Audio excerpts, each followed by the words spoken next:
Well, hello, and welcome to an edition of Wisdom Wednesday. It is the 12th of April, 2023, and today we are in Proverbs 12. I got three verses through Proverbs 12 that I want to take a moment and dissect with each of you today. The first verse we find is in Proverbs chapter 12, verse 4. And this is what Solomon writes. He says, "A wife of noble character is her husband's crown, but a disgraceful wife is like a decay in his bones." And I'm also going to talk about this in the adverse, that a husband of noble character is his wife's crown, but a disgraceful husband is like decay in her bones, because this works both ways, and we will see that as evident through Scripture as well, through a story that we're going to briefly discuss, found in Second Chronicles, chapter 6-ish, in and around that space. I'll get there. And so this is what Solomon is saying. He says, look, it is better. We need to consider who we partner with in life. If you are an unmarried individual listening to this right now, I want to encourage you that in the process of perhaps striving to be a married individual, be extremely selective in what it looks like to marry somebody. Because Solomon is saying that character is of greater importance than anything else. More important than looks, more important than whatever. He says that the character that somebody possesses is long-term, what is either going to bring stability, comfort to the partnership in moving forward, or is going to make it feel like it is rot to your very soul, to your bones, and to your life. In other places in Proverbs, Solomon says that it's better to live on the corner of a roof or in an attic space than to share the house with a quarreling spouse. Someone who is just going to constantly be, aggressive and such towards one another. And so we need to be very cautious, and we also need to be a little bit introreflective and go, am I a husband, am I a wife of noble character? Now, this doesn't mean societal worth. This is speaking about the very essence of who we are as people. Do we allow the Spirit of God to adjust and correct our character, that we might look and act more like Jesus each and every day we're alive? Now, I do want to just make a note of this, that in Second Chronicles, we read this incredible story about this man named David. He turned out to be one of the greatest kings of Israel. And in this story, David is wandering with his men, and he knows of a man that owns a vast amount of wealth. And Nahor, I think is his name, or something close to that. Again, please take the name with a grain of salt. The essence of the story is what we're getting at here. And this man has a wife named Abigail, and David comes in and he asks for some supplies and some help, and the husband's response is ungenerous, it's unjust, it's unkind, it's aggressive, it's greedy, and it's disrespectful to David. Abigail, on the other hand, is an individual of noble character. She desires to be generous. She desires to be kind and good with the possessions that they've been able to acquire. And what we see in this story is that Abigail is disgraced by her husband. His actions lead to his demise, and there is a significant, what we actually see is that he dies relatively quick within this storyline. And Abigail is then able to be as generous as she desires to be with that money, and eventually actually marries David.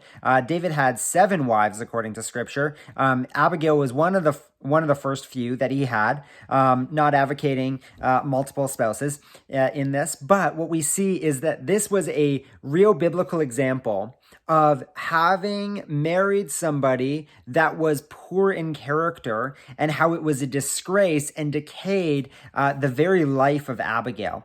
Yes, they had great wealth, they had great possessions, they had great parties, but at the end of the day, it's the character that remains, not the wealth and the moments and the parties.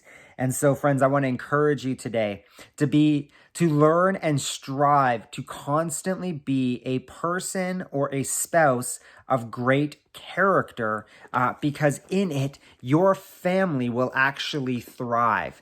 There is a common saying, I'll end with this, that says a happy wife, happy life. I would like to propose a secondary saying that I think is valuable. Happy spouse, happy house.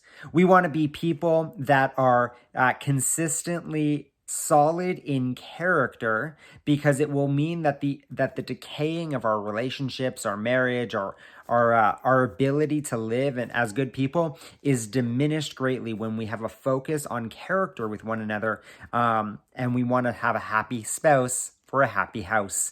So if take that for what it's worth. Solomon talks about it often. Be a person of noble character, because it will be a crown to your family. I would also like to look at two more verses. One is found in verse 11 and the other is verse 14. It says, "Those who work their land will have abundant food, but those who chase fantasies have no sense." And in verse 14, it says, "From the fruit of their lips, people are filled with good works, and the work of their hands brings them reward."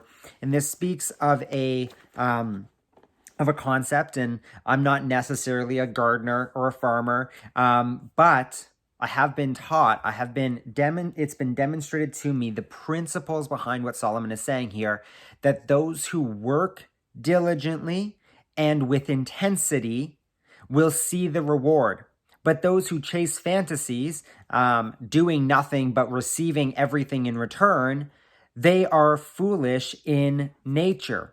We see throughout the entirety of scriptures that we are called to work and to be diligent in the work that we do. That work will sometimes be seen as toil, and other times will be seen as our joy. We see that constantly there are these shifts generationally to less and less work being desired to do. But friend, I want to encourage you, regardless of which generation you find yourself living in, that when we work diligently, we will see rewards return to us. Now, we also want to be wise. We want to be prudent. We want to be investors. We want to invest in the right type of works, or the best bang for our buck. But we don't want to be chasing fantasies, just throwing money at lottery tickets or whatever it is, or sitting and hoping that one day somebody will just write us a check. We want to be proactive in the work that we have. I heard this, the early bird gets the worm. But the worm doesn't sit in the nest and just receive it for waking up. They go out and they get the worm. And so, friends, we are called to be diligent in the work that we do. Those who work the land will have abundant food. Those who work will have the resources to be able to have their needs met. But those who chase fantasies have no sense. They don't see where things are going, or how they could impact the future. I want to encourage you to work hard and to do hard things.